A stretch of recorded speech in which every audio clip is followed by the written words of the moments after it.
It's been happening for years in print magazines, and it's morphed over to online and finally onto YouTube. But it's okay, because after a while you get to know some of these terms and you get to know what they mean for you and why they're important. I'm going to cover a bunch of them, but not all of them. Let's get started.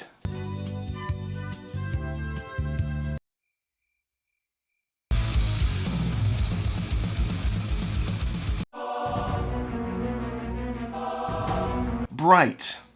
This is a way to describe a speaker that has some emphasis in the treble. But more importantly, for me, it's really emphasis in the upper mid-range. Now, you can tell where things are at in the frequency with a real-time analyzer. This one's free. This is called Decibel X, and I use it all of the time. But if you see where it's spiking, that is, check, about 1500, which means brightness and fatigue happens around that 1500 to 2000 hertz.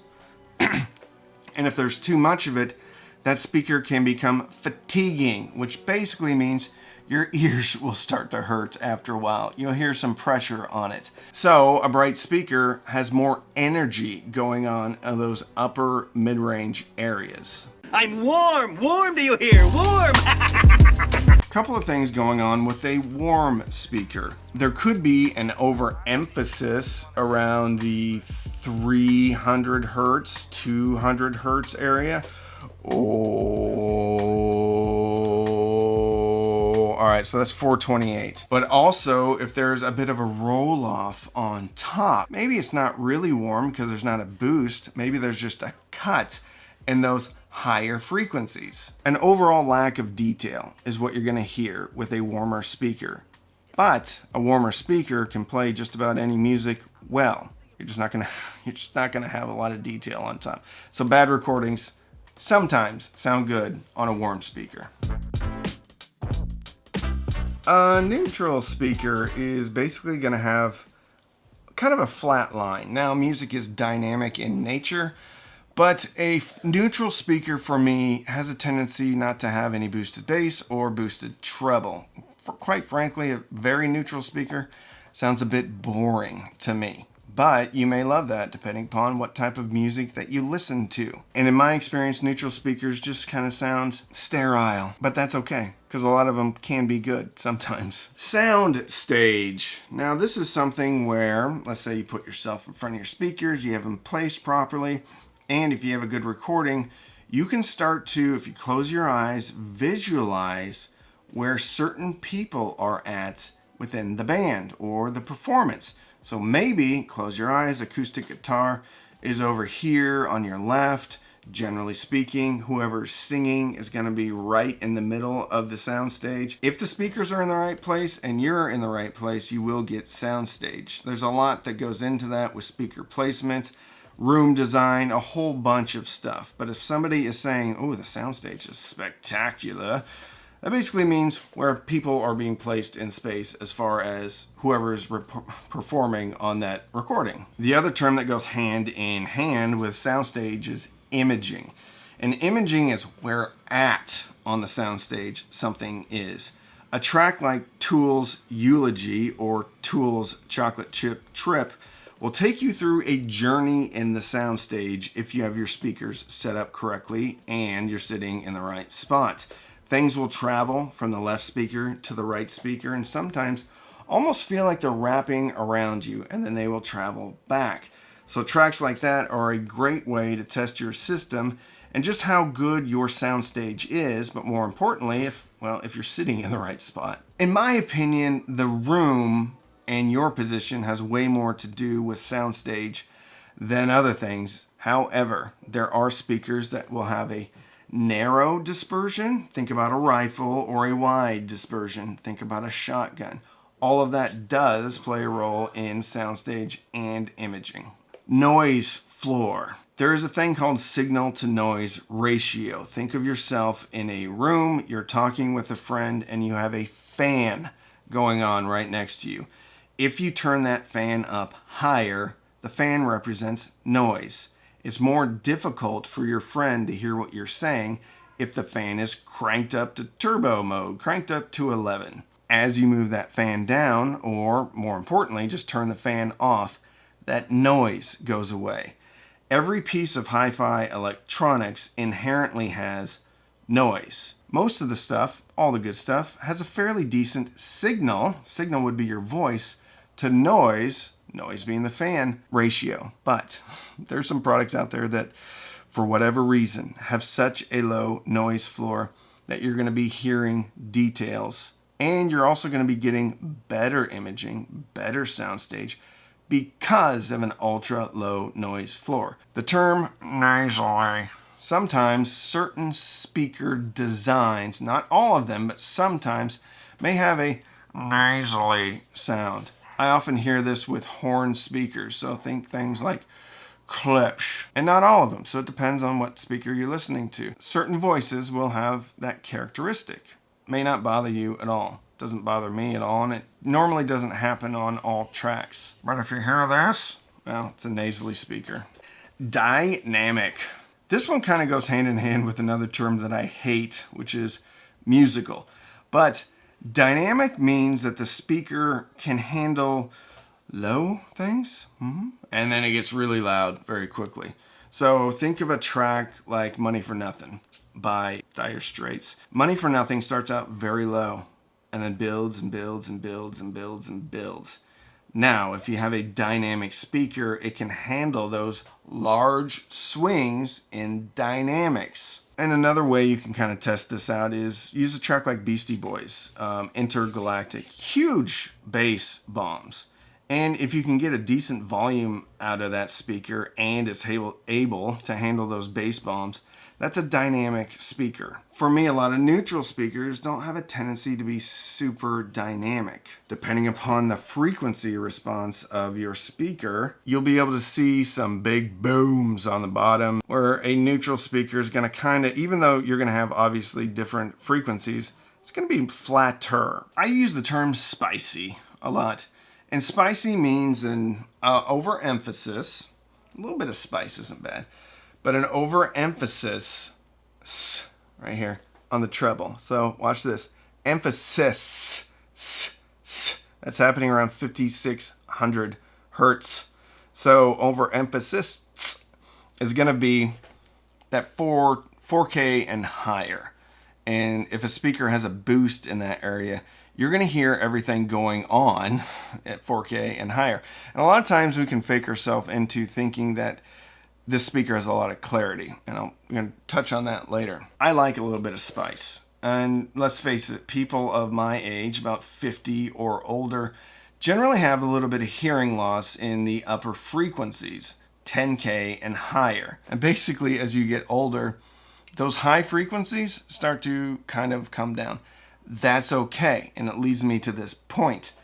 If a speaker has a boost 6K and up, 10K, it's going to sound really good to a lot of us simply because we have a bit of hearing loss in those upper frequencies. So if you have a flatline neutral speaker, it might not sound good to you simply because of the way your hearing is. If you've lost a little bit of high-end hearing, well, neutral speaker is not going to sound very good. But if you have a speaker that has a 3 dB boost at 8K or a 6 dB boost at 10K, well, that speaker is going to sound a lot better because we weren't hearing anything there before. V-shaped or U-shaped, as I like to call it, is a bit of an emphasis on the bass, a bit of an emphasis on the treble. So the middle part, or the mid-range, is a little bit scooped out. Think about the old school EQ settings that we would use in our cars or our home stereos. A lot of times, if we listen to rock and roll music, you would see that boost in the bass and the boost. Based. It's like I'm basting a turkey.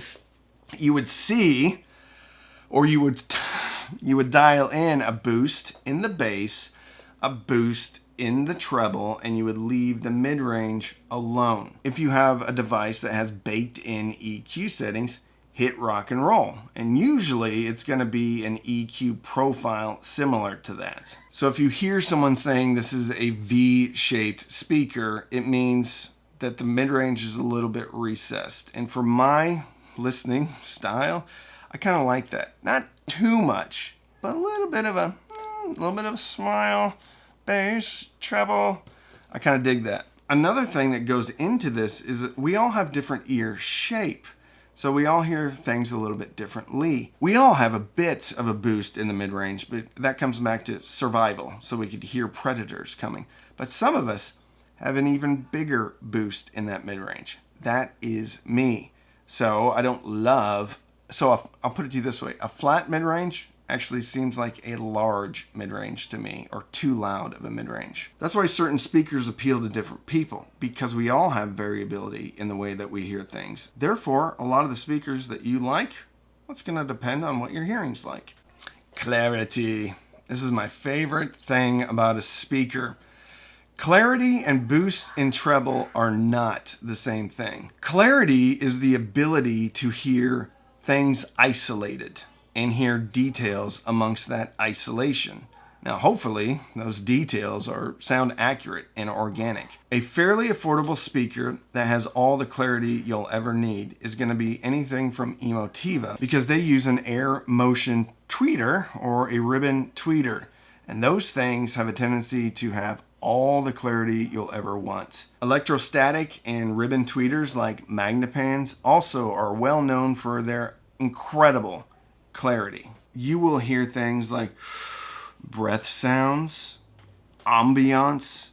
You'll get an impression of the size of the room that the recording was made in, especially if it was a live recording. And some of these frequencies may be showing up at levels that you can't even hear, but your brain can hear it. And so you will get a sense of space. A mid-range forward speaker was simply that. The frequencies within the mid-range have a little bit of a boost, or the bass and the treble are a little bit recessed. Either way, it sounds like the mid-range portion of the music is more forward.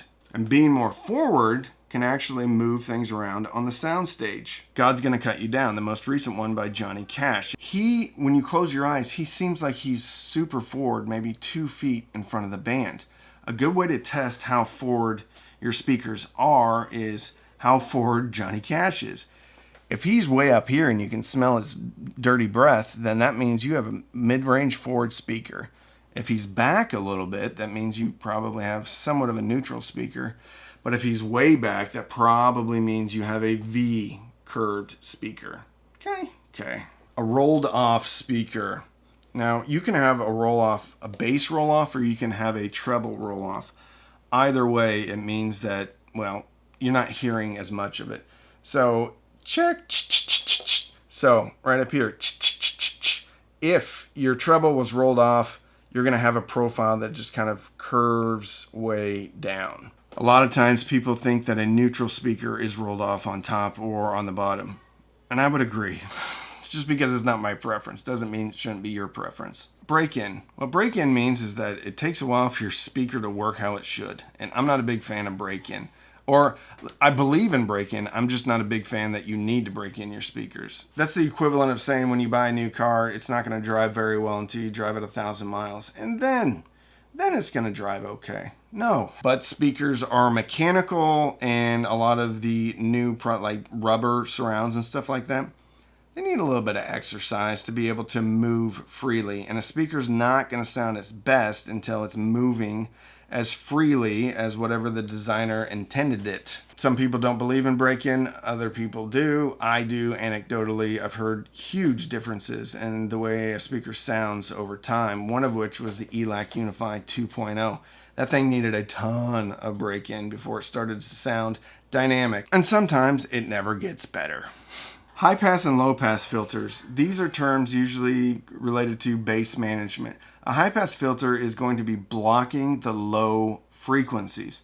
So if you have a pair of bookshelf speakers that are small, they're not going to be able to handle a lot of the lower frequencies. So what a lot of people do is they put a high-pass filter on their speakers so that they're blocking all of that lower frequency and sending it to a subwoofer. A low-pass filter is blocking all of the higher frequencies. So you don't want mid-range going through your subwoofer. So you would set your subwoofer about 100 hertz. Everything above 100 hertz is being blocked by these filters. And bass management really just means that you're controlling both the low pass going to your subwoofer and the high pass going to your speaker, so you can dial it in how you want. Caramelly. This is another term that I coined. Now, this has to do with the mid-range, but I don't think this is mid-range forward. I think everything in the mid-range is fine, except for 300 hertz. Little bit of baritone. Little oomph in the baritone. I like it, and a lot of times if you have a poor recording or an over-analytical recording, think Patience by Chris Cornell, his cover of the wonderful Guns N' Roses song. But with a Caramelly speaker, Chris Cornell's voice will be a little bit more Also, acoustic guitars are going to feel fuller. That part. Really full. Caramelly. To me, Analytical is kind of the opposite of Caramelly, where the focus is really on the mid-range and the top end, but it doesn't always seem organic. I use the term analytical quite a bit when I'm talking about electronics. So older Class D direct-to-customer stuff from China, SMSL, topping, all of that had a tendency to sound a little bit too dry. Just didn't sound real. Now, there's amp chips out there like the Texas Instruments 3255 that don't sound overtly analytical, and they have more of a organic sound, and they sound closer to some AB amplifiers. Not all AB amplifiers sound organic. Some of them sound analytical. Problem is, you don't really know if you have an analytical amplifier unless you have an amplifier that's not analytical. But once you hear it, you'll know it. Three-dimensional images. Spacious. Again, we're going back to soundstage, but it just seems like the performance or whatever you're listening to is larger. Three-dimensional also ties directly to imaging, but there's just certain speakers or certain setup that all combines to really give a spacious, three-dimensional presentation. Tubes have second-order harmonics. Second-order harmonics, second, fourth have even-order harmonics. Even-order harmonics have a tendency to lend itself to a larger three-dimensional presentation of the performance that you're listening to. What did I miss? What are some terms that you have no idea what people are talking about? Listen, this is a difficult thing to do. Again, we're trying to describe how a rose smells, or we're trying to describe color. Speaker reviews trying to explain how a speaker's personality, what their personality is kind of like a wine reviewer. A bunch of stuff that doesn't make sense. But a lot of these terms get used over and over again. I use a lot of these terms over and over again. So if you didn't know what they mean, I hope, well, you learned something. And if you did, give this video a thumbs up. Also, if you want to support the channel, you can do super thanks. I have a Patreon. That's awesome. You can also buy some coffee. I have a coffee club, which means you get a new flavor of coffee each month. And when you order the first time, you get a free coffee mug. Anyway, thank you so much for watching. If you're on a budget, check out this new speaker update on my favorite affordable speaker. I will link that right here.